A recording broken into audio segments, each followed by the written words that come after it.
Being fined for not spending your money. Let's have a look. Hello everyone, Florian Heise here and welcome to another episode of Heise Says. Working through my afternoon stein of coffee when I thought we'd have a look at this article that was sent to me by a viewer. Now it's a few days old, but it is very timely given everything that is happening with the cash ban here in Australia. We jump over here. I've done two videos where we've looked at the Senate Economics Legislative Committee and the witnesses that have presented to that committee about the cash ban.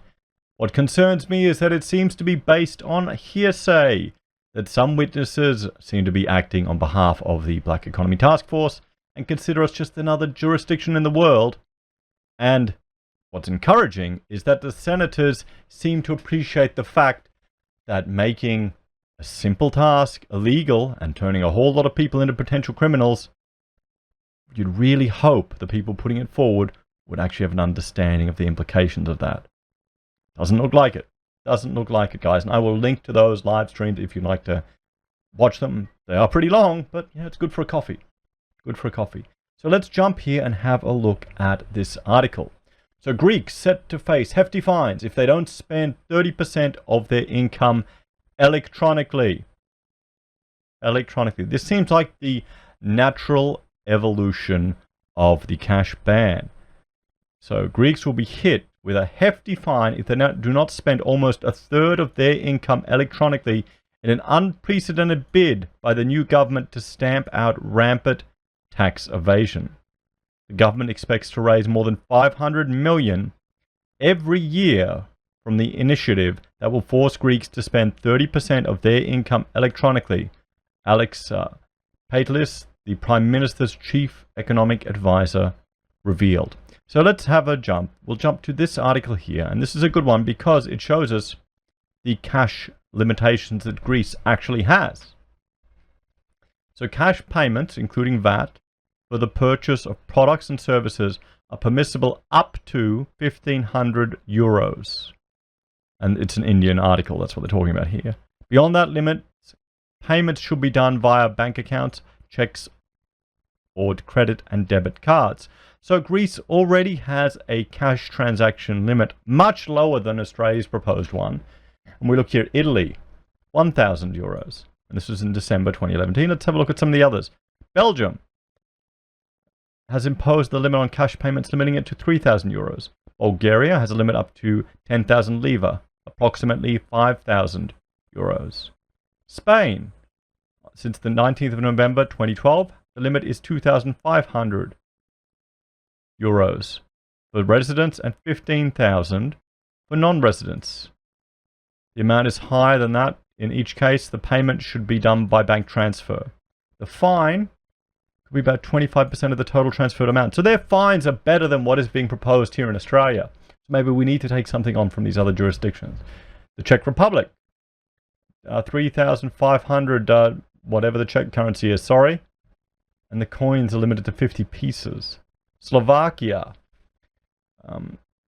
what is it there? 5,000 euros. Portugal, 1,000 euros. So payments above 1,000 requires invoices or similar documents on the amount to be made. Has to be done in the bank account. Hungary, while there's no limit on cash transactions for consumers, the limit of 1.5 million Hungarian forint for legal persons, unincorporated businesses, and VAT-registered private persons that are obliged to open a bank account. So there you go. France, 3,000 euros. So we can see here, Greece is among good company in cash restrictions. And now they are forcing their citizens, forcing them under the pretense of fines, to once again raise tax revenue, to raise taxes if you don't spend your money. Individuals that fail to meet the target will be hit with a 22% fine on the shortfall. Therefore, if an individual spends just 20% of their income through electronic means, they would face a 22% tax on the remaining 10%, bar some exclusions. The scheme is a radical attempt to cast some light on Greece's huge shadow economy, the world's largest, and is part of the new Prime Minister, I'm not going to be able to pronounce that, sweeping overhaul to revive growth.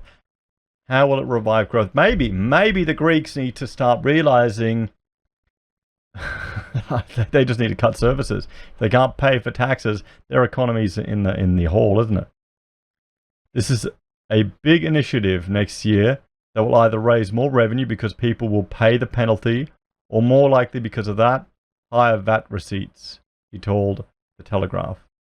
The revenue predicted is likely to be at the lower end of estimates, and the country's banks will help impose the measures by reporting spending to the authorities. Well, we already have a lot of that here in Australia.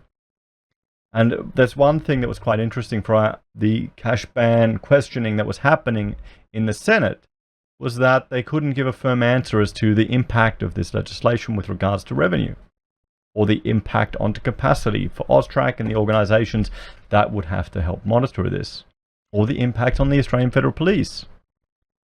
Frankly, it seemed quite surprising. I would honestly think that, maybe I'm just being naive, that they would be more organised about this type of thing and have all this information ready to make these decisions. But the more I'm seeing, the more I'm watching, the more I'm realising is it's hearsay and done for just political motives, and we'll be all compliant. Australia is a good little compliant country. And that's not my words, not my words.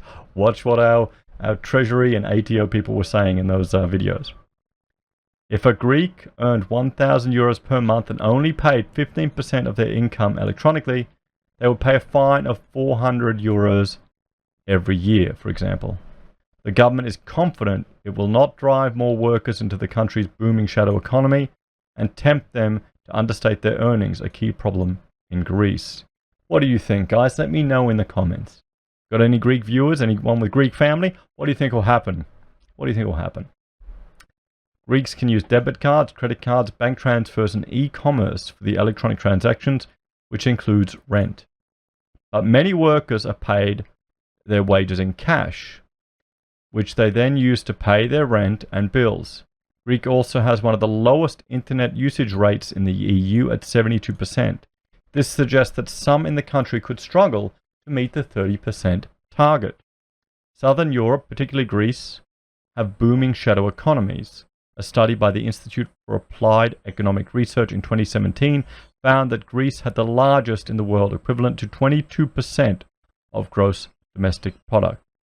Individuals and businesses are enticed to underreport earnings and avoid taxation due to high rates and cumbersome bureaucracy.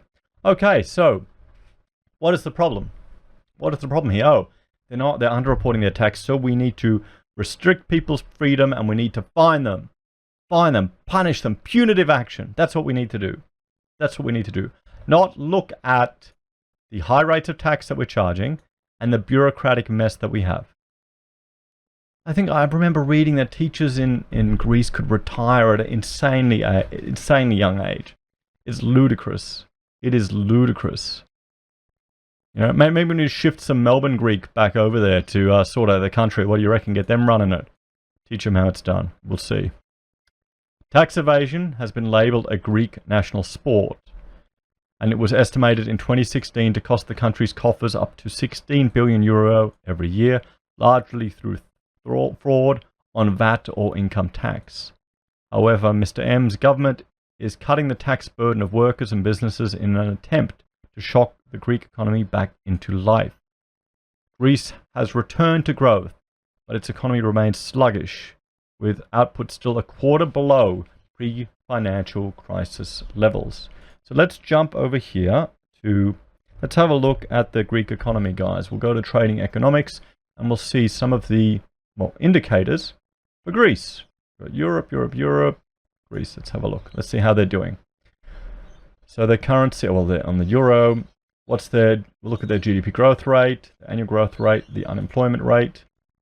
Okay, so Greece's economy grew by 0.6% on quarter and 3 months since September 2019. So let's look at the 10-year chart here. Oh, it's not working. We can't see it. The annual growth. So they're still growing. They're 2.3%, 2.8, 1.4. So they're doing, reasonably well compared to Australia with their growth. But have a look at this. The seasonally adjusted unemployment rate in Greece dropped to 16.7% in August 2019 from 16.9% in the previous month, compared with 18.9% in August of 2018.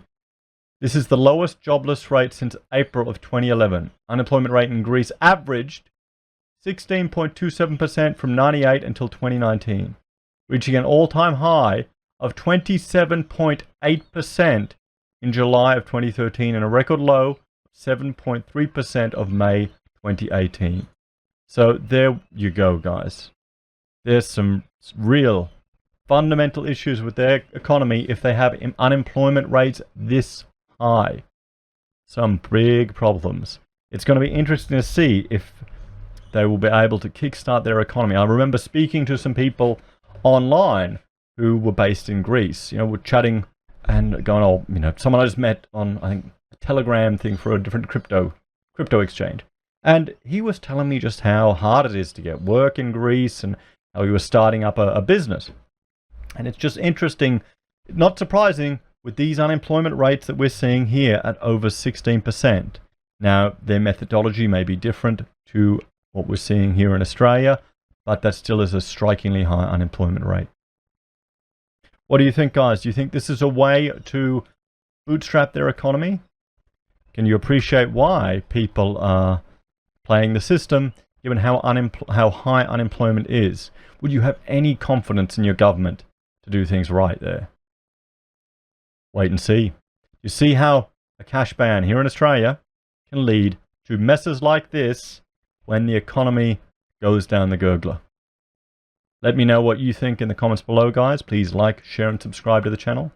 If you're a fan of Heise Says and want to help us produce more content, I have a Patreon where you can make a small monthly donation. We also have affiliate links with Amazon and eBay where we receive a commission every time you make a purchase. Doesn't cost you a cent. We're an affiliate with Independent Reserve, so if you do any crypto trading, we will receive a commission for that. It won't cost you anything, and it supports an Australian exchange. And finally, we have our own merch on the Heise Says blog, pocket squares suitable for every occasion. Thanks, guys. Have a great day, and I will talk to you later. Bye for now.